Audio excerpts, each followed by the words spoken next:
I am a wartime bride. The first wartime bride mentioned in the Bible, for what it's worth. My husband and I are one of the least known, but most important couples in the entire world. One of our descendants is King David, and another is Jesus. I like to introduce myself this way. It sounds so much better than admitting that I was a prostitute and a traitor to my own people.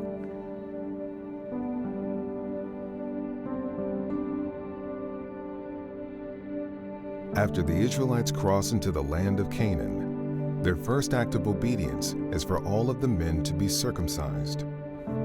The second is to attack the formidable walled city of Jericho, precisely following God's directions in how to conquer it.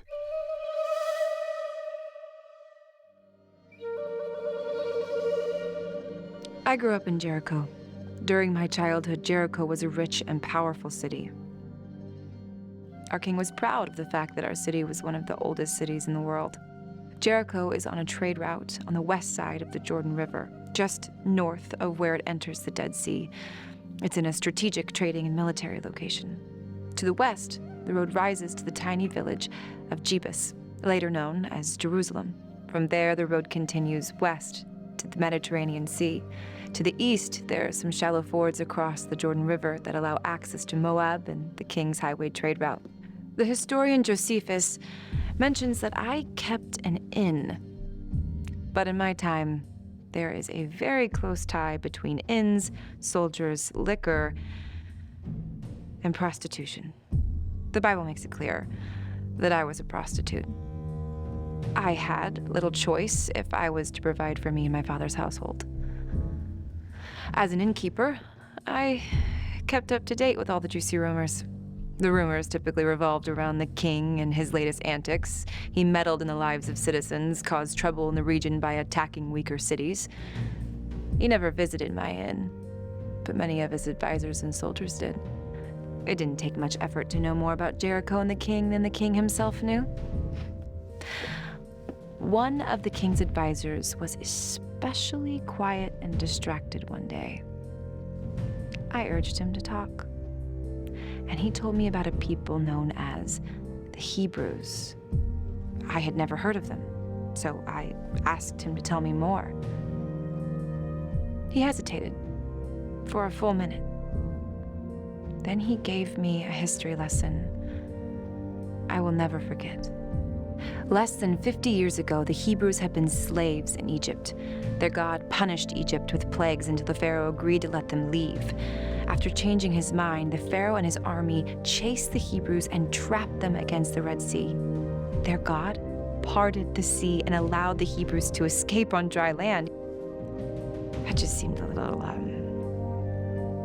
don't know. Anyway, when Pharaoh and his army continued the chase, the waters crashed over them, destroyed them all. The Hebrew God had promised the Hebrew people that they would own all the land currently occupied by the Canaanites, including the city of Jericho. To prepare for the invasion of Canaan, the Hebrews sent 12 spies into our country. The spies found the land to be very productive, but they were afraid of the land's inhabitants. When the spies told the Hebrews they refused to invade Canaan, they were afraid of us. Since they refused to obey God, he punished them by making them wander in the wilderness for 40 years. That 40 years came to an end not long ago. And since then, the Hebrews have been preparing to invade Canaan from the east. They've already crushed the kings of the Amorites, Sihon and Og, and maybe moving up to take an invasion position to the east of Jericho. There are too many of them to count, and their God is very powerful. If they cross the Jordan River, nobody will be able to stop them. After that history lesson, I asked why our king had not alerted our people. He told me that the king was scared to do that the people might panic and many of them might flee the city. The king was paranoid about the Hebrews sending spies again, so he had soldiers posted everywhere. He hoped the massive city walls would protect Jericho as they always had. That very night, I climbed to the top of the city tower and looked to the east. I saw a dim light in the distance. I looked down on the city walls, and I knew they would never hold against a powerful God. I made a vow. I vowed not to let my family die, no matter what it took. Every night after, I climbed the tower and watched the light. It got brighter and brighter, and eventually I could see that the light wasn't coming from campfires, but from a giant cloud in the sky. The fire reflected off of the Jordan River and made it look as if the entire land was on fire. 2 strangers showed up at my inn pretending to come from Egypt. Hebrew spies. It didn't take long to figure that one out.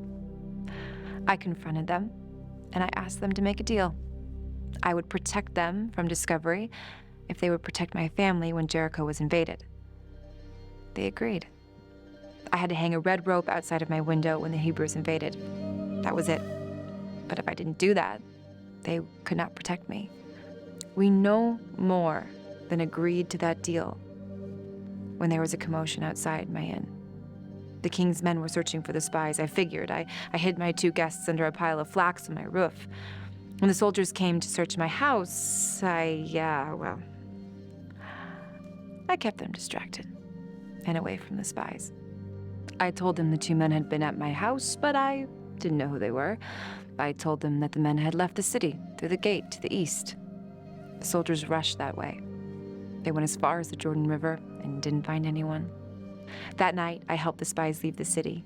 I lowered them out of my house window onto the city wall and sent them to the west to hide, the opposite direction of the Hebrew camp.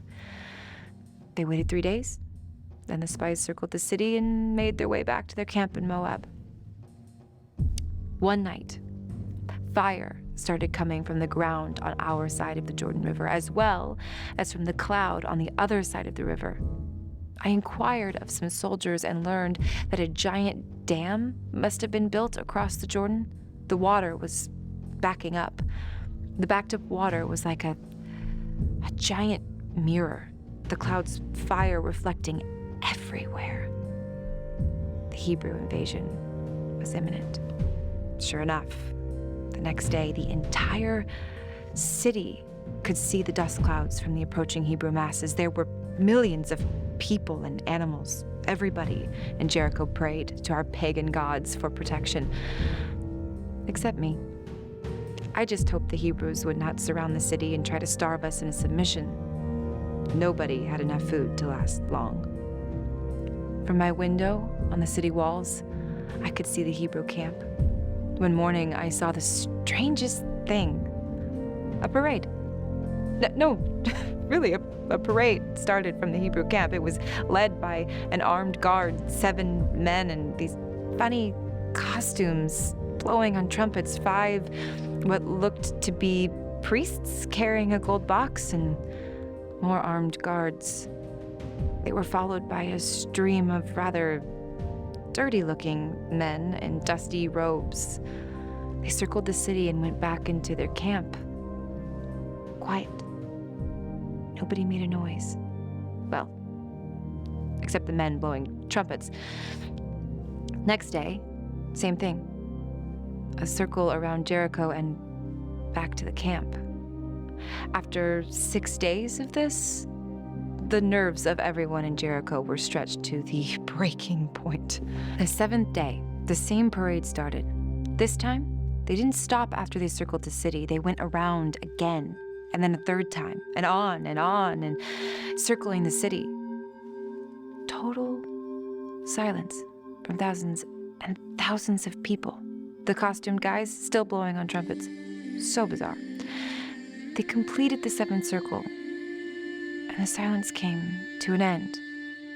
The thousands of men shouted as loud as they could, made an Army-Navy football game sound like a grade school playground.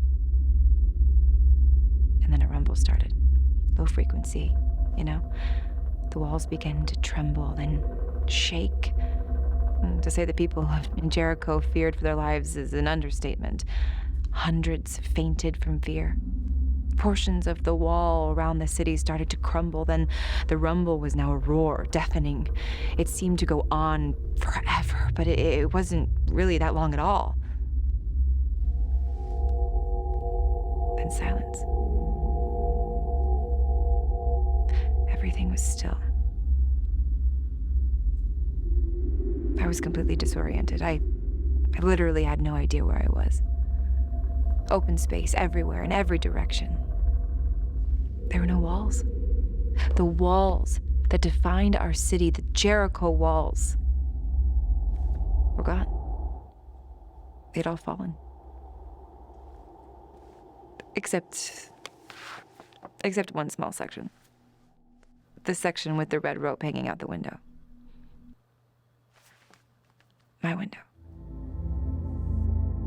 The Hebrews swarmed into the city and slaughtered all of its inhabitants, all of them except the household of Rahab, the prostitute. My house, with my family inside. My 2 spy guests came to protect my house with the approval of their commander, a man by the name of Joshua. They took my family outside of the city and outside of the Hebrew camp. Then they set fire to the city and destroyed everything that was not metal. Those metal things were saved for the Lord. Me? What happened to me and my household? A few days before Jericho was destroyed, the Hebrews circumcised all of their men below the age of 40, because they had not been circumcised while wandering in the wilderness. Days after the fall of Jericho, I asked for the males in my household to be circumcised too. Joshua and the priests relented, and that very day, my family became Hebrews. It wasn't too long before the head of one of the Hebrew families came and spoke to my father. It seems they had fallen on hard times, and they had one son they had not been able to marry off. When he stood before my father, I knew. He was the man the Hebrew God had been saving for me. He was pure. I was not. With his purity, he would cover me. It wasn't long before we had our first son. And we named him Boaz. Boaz, who would one day become the husband of Ruth and be the great-grandfather of King David. God is so good. My name is Rahab. I am a wartime bride. My husband and I are one of the least known, but most important couples in the entire history of the world. I was a prostitute and a traitor to my own people, but because of the goodness of God, I am the great-great-grandmother of King David and the 16th great-grandmother of Jesus.